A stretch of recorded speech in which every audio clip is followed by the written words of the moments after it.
Hello everyone and welcome back to the next episode of the Road to the Master series. This is the episode number 44, so quite a nice number. In this one I will cover the rounds number 7 and 8 from the Roquetas Chess Festival. Why are there going to be two rounds in this recap? You will know very soon. But before that, for those of you who watch my channel closely, may know and remember that in the past few days I uploaded two losses of mine, so I was not feeling so fresh in the tournament as you may say, but those of you who watch my channel even more closely may notice that I have a fresher look, I just got my haircut done after recording those painful losses, so hopefully new haircut, fresher feeling is the indication of also fresher feeling over the board, meaning some wins. But jokes aside, let's just go into the games because that's what you came here to see. So, as I've said, what better way to feel fresher in the tournament than after two losses with better players to get a lower rated one with white pieces, right? So quite a nice turnaround, let's say. However, as you may say, even though my opponent was rated 2050, she was a woman FIDE master, so a titled player, and that's not what you want to see. Ideally, you would rather have some opponent rated around 2000 that plays locally and all that stuff. However, I got myself a titled player, so let's see how the game went. I played e4 and then the game finished, guys. And that's why I will include two games in today's recap, because for the morning round my opponent did not show up and I saw that she refused to play in any other games, so she basically withdrew from the tournament without noticing. Therefore she got paired against me and I get a full buy, if you may say, because I just got a full point. But as you may know, when opponent does not show up, you don't get any rating points for it. So I got the point for the scoreboard, let's say, but other than that, I didn't get any rating. So obviously I'm happy with the point. As I've said before, I went to Spain with a group of friends and my girlfriend, so it was nice to hang out with them a little bit after like only a game that lasted only 30 minutes. But yeah, I would rather win such game in such short time, let's say. So will I have such opportunity in the next round? Let's now see, because actually in the round number 8 I once more got paired with a lower rated opponent, even more lower rated, let's say, and it is Federico Perea Fruet with 1950 rating. So not ideal, because I hoped actually that I would get paired with higher rated opponent after this full buy in the round before, but it's not the case here. I was the last guy that was playing a lower rated one, so pretty close to it, but as you may see, it never worked. So yeah, for those of you who watch my channel closely, I will repeat this phrase thrice in this video. You may know that I've played a Perea Fruet guy already in this tournament, but I was paired with Lorenzo before. Now I was paired with Federico, a younger brother of Lorenzo. So since I drew against Lorenzo, who was older, I really wanted to win against the younger brother. However, as you may remember, Lorenzo played like 7 different openings after e4, and Federico was younger, so that's why he only played like 3 of those choices. But you never know if, he might have prepared a fourth one against you. So instead of trying to figure out what to do in those lines, I decided, okay, younger brother, maybe not so sound strategically, let's just play calm and simple knight f3, rate the opening, trying to get some structures that I know and I'm familiar with and like perhaps isolated pawn structure or like hanging pawn structure. We'll see how it goes, but the point was to get a really calm and steady advantage after the opening, and then we'll see how it resolves. So my opponent replied with d5, I played c4, hitting the pawn. E6 was played, e3 from my perspective. I decided against fianchettoing this bishop. I was willing to fianchetto this one. Knight f6, knight c3, basic stuff. Knight now a6, and I kind of expected it, even though you, my dear viewers, might have not, because actually if I went for the, let's say, normal queen's gambit, declined. That's exactly the variation that my opponent plays, Janowski variation, which you saw from my perspective from black pieces in the round number 3 of this tournament, in which FIDE Master Kopylov played knight f3 and I played this a6 move. And since I played this line, I regard this as a good one for black. So even though I knew that my opponent might play this, I was not so sure if I want to deal with that. So that's why I went for knight f3, and that's why I was not surprised with a6. That's the story behind it. I was still prepared against this move because the idea of it is to take on c4 and then be well prepared to push b5 immediately. So that's why I chose b3 to solidify the c4 pawn. And my opponent continued development with bishop e7. I did so with bishop b2. Castle was played. And now I chose rook c1, so I fully focused, let's say, on the queen side, which is okay approach. There is no danger to my king, so I will always be able to develop my bishop and castle short. And I did play rook c1 with hopes of getting c5 on the board. You may know this, as I've said, from the hanging pawn structure on, or the isolated pawn structures ideas, because now I would took on d5, play d4, and so if my opponent takes, now we have the isolated pawn one, and if my opponent plays like b6, we have the hanging pawn structure. Both were fine with me, so that's what I was hoping to get. But yeah, c5 did not appear on the board, b6 was played, alternative setup that my opponent can well choose. So already in here, I started thinking, okay, maybe I can sharpen things up and go for the full attack. I've played enough bullet games in my life to know that ideas like g4 might be interesting, with the idea of, you know, sacrificing a pawn in order to open the g file, to hit the king with one bishop, then with the other, maybe open up the queen too with some knight jump and enter the attack and so on. But it's for bullet, right? For the classical game, maybe it was not the right approach, because as I've said, I was playing a younger guy who might have been struggling strategically, so why would I enter those tactical positions? So I really had to, you know, really had to slow down myself a little bit and talk to myself in my head in order to not go for anything sharp and stupid and stick to my original plan. And thankfully I did that, so I took on d5, played d4 anyway, played bishop d3, and with the intention of castling, so full calm approach, let's say. And this was the moment in which I kind of expected c5 to be finally played, and then after c5 I would obviously once more take and then focus on attacking those pawns. One of the ideas, a very nice one, is to play knight a4, opening up the rook, opening up the f6, taking on f6 possibilities, because for example after knight bd7 there are two defenders of the pawn. I have two attackers, so those defenders are also focused on the f6 knight. So by taking on f6, I would distract one of them from defending the c5 pawn, and I would take the pawn, or I would get such situations, so even more pleasant. I can now play this, and basically go into the full checkmate mode. And that's what didn't happen though. My opponent started with knight b to d7, so c5 is delayed as long as possible. And now I don't have any more, let's say, tempos or moves to waste. I castled, I developed all my minor pieces, I developed the rook to the semi-open c file. It's like nothing else that I can do and wait to see what my opponent does. So if c5 is not on the board, I have to figure out another idea to continue, and I opted for knight e5. Just jumping with the knight to the very nice looking e5 square, which is also a usual idea in those circumstances. And I also was hoping to get knight e5 on the board, because I remember the game from the individual European Chess Championship from the 2024, and Szymon Gomularz, from Grandmaster from Poland, played a similar, let's say, scheme at the beginning of the game as myself, so like this knight f3, e3, b3 ideas, and he was playing against like 26 rated player, 2600, right?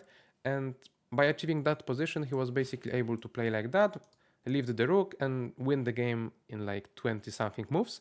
And it was, you know, Grandmaster versus Grandmaster's game. So I thought, okay, I am willing to have that too in my game. But my opponent did not take on e5, which was obviously a good choice of him. but he played knight e3. And you may notice that right now eval bar is going up and up and up by a little, but obviously during the game I did not know that. So I started off with calculating all the possible exchanges, because I can take on e4 in two different ways. I can include the trade on d7. If I do that though, my opponent can include the trade in here.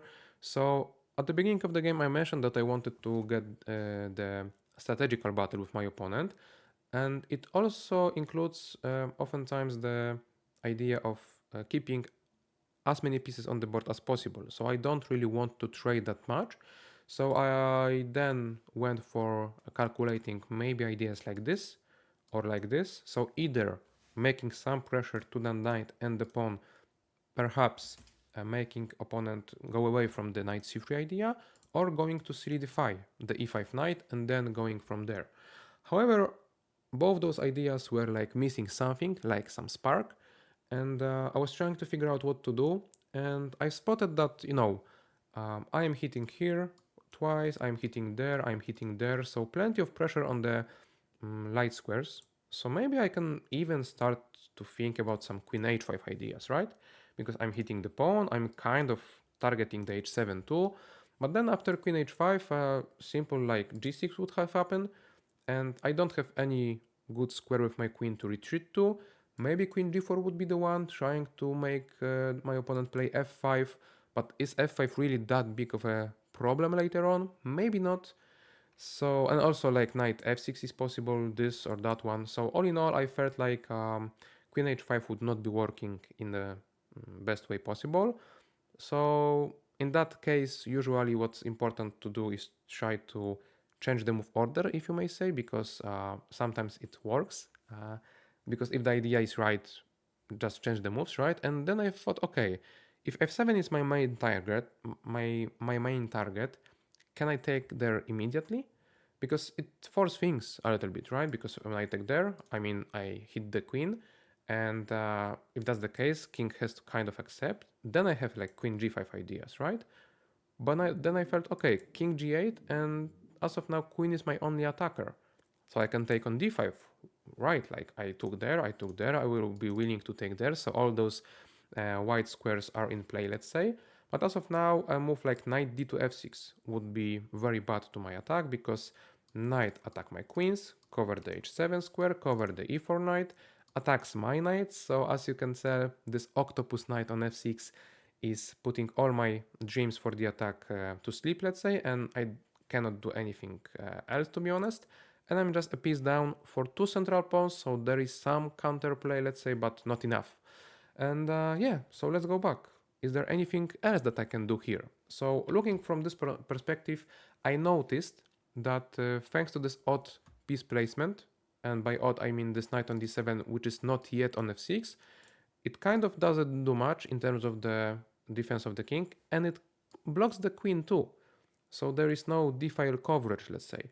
So by knight f7, king f7, knight e4, d e4, I am not only opening up the corridors for my queen to enter the attack, but also for my bishop. And I have the bishop c4 possibility, trying to hit the king from this perspective.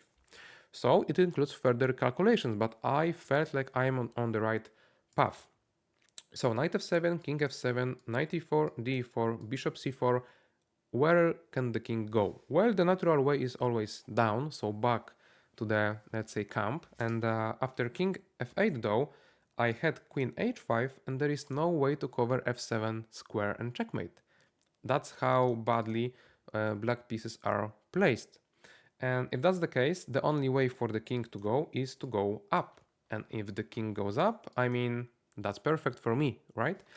Because I then have plenty of checks with my queen, trying to open the f-files for the rook, trying to open the diagonal for the bishop. So plenty of like pieces will be entering the attack. And I know that the board is now hard to read because of all the arrows. But yeah, that was what was all my mind, and I decided to go for it. And I will not go further with my calculations, even though I did those, because I will show you right where we go through it. So knight f7 happened.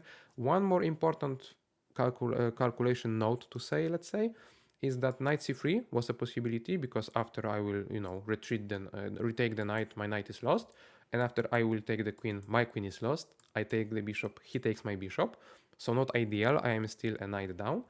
So that's why in here it was important to go for some tricks. So since this was an in-between move, I also had an in-between move with bishop h7, with the idea that whenever king takes here or there, I have the check and I should be alright.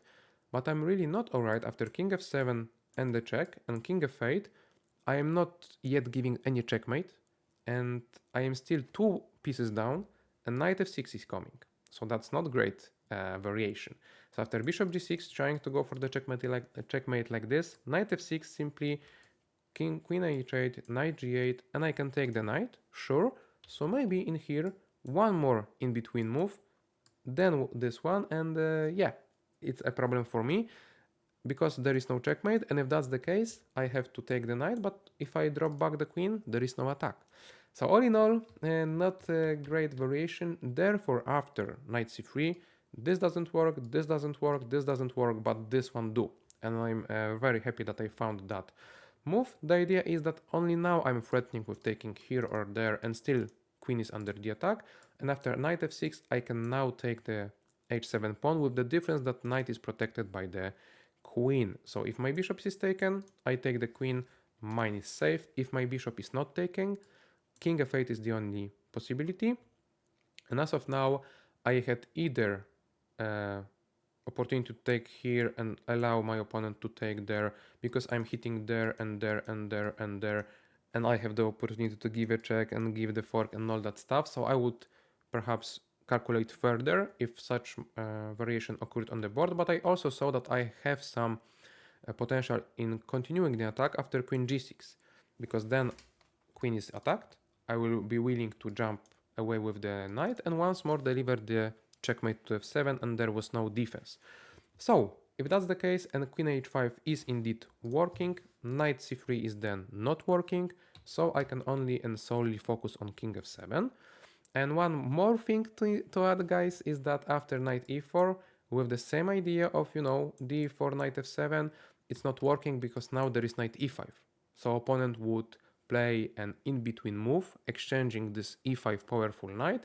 And after this, it's like equal material, no more attacking, let's say, chances, and yeah, exchanges on the board, equal position, exactly what I didn't want to get. So yeah, knight f7, I'm very proud about this move. King f7 happened, knight e4, d4, bishop c4 check, king g6, all of those things are forced, as we've discussed. King f8, queen h5, there is no defense to the checkmate, and king f6 would go under the bishop, the rook, queen h5 is still the possibility, so I have plenty of moves to choose from. f3 is one of them, d5 is second one, queen h5 still is working, so yeah, it was really problem of being too rich in the ideas and the moves for me. So in the game I calculated d5 mostly, king g5, and funny thing is that king is actually it's not easy to attack him, to be honest, because he is heading to the h6 square. But yeah, I guess I would figure it out eventually. And in the game, king g6 happened, which objectively gives black the best chances. But I saw that after queen g4 check, king h6, I have bishop f7, very powerful move. One sideline is bishop g5, after which I would play h4, trying to just get my piece back. And after h5, queen g3, I will be taking the bishop. I have the bishop pair, plenty of weaknesses in the opponent's camp, material advantage for my side, all that stuff, weak king, winning position. So yeah, that's that. King h6, bishop f7 happened with the idea of checkmating on h5. And if black wants to cover the checkmate with knight f6, then I deliver the checkmate on h4, and like that. Therefore, the only choice for the opponent to survive was to play g6 and cover the diagonal, but in here I have plenty of choices, and but they differ very much in like one circumstance, because I can either go for the attack and for the checkmate still, or I can try to materialize my advantage and just go for the simplifications and material advantage. So the first thing would be to try to deliver a check like this, king g7, play d5, open that bishop, because after king f7 there is the checkmate here, right? But then after some piece covering the check, it's not that clear how to continue now. So instead of going for it and going for further calculations, I went for the latter choice of the two that I discussed, which is just simply take the rook. Queen has to take it because otherwise I am just having too big of an advantage. After knight f6, queen h3, king g7, I can go away with the bishop here. I mean, I'm winning, right? So queen accepts, I take the pawn, double attack, bishop has to go to c8, I take the other pawn, double attack, not like precisely, but I am, will be exploiting the pin. So yeah, within the three moves, I took an exchange, a pawn, I'm threatening to take even more material, and that's exactly the moment in which my opponent resigned the game. And yeah, 20 moves, guys. And I told you before that I was kind of happy with the win during the morning round because I won within like half an hour, but I got no points for it because my opponent didn't show up. In here, I won within an hour, and I got my points because I actually played such a fast and a great game. So very happy with that. During this day, I scored 2 out of 2 with white pieces within like 1 hour and a half. So not that often you can say that when you are playing a classical tournament. So even more time for me to hang out with friends. Amazing day. And morale was up once more. Happy to head into the last day of playing. I knew that I will get once more black pieces against a higher rated opponent, but let's play it out, right? The next day. As of now, I would like to share with you the review of mine because I hope that the percentages will be nice. 99, right? So yeah, nothing to complain about. Even I will not complain about the low rating of my opponent. I will take this game as it is. And yeah, thanks for watching. I hope that a joke at the beginning of the video was fine to you. I hope that covering two games at once was also great to you. And I hope the game was the one that you liked a lot, especially with that accuracy. And without further blabbering around, I will end the video here. Make sure to leave a like, subscribe, and we'll see each other tomorrow with the last recap from this tournament. Thank you all for watching and see you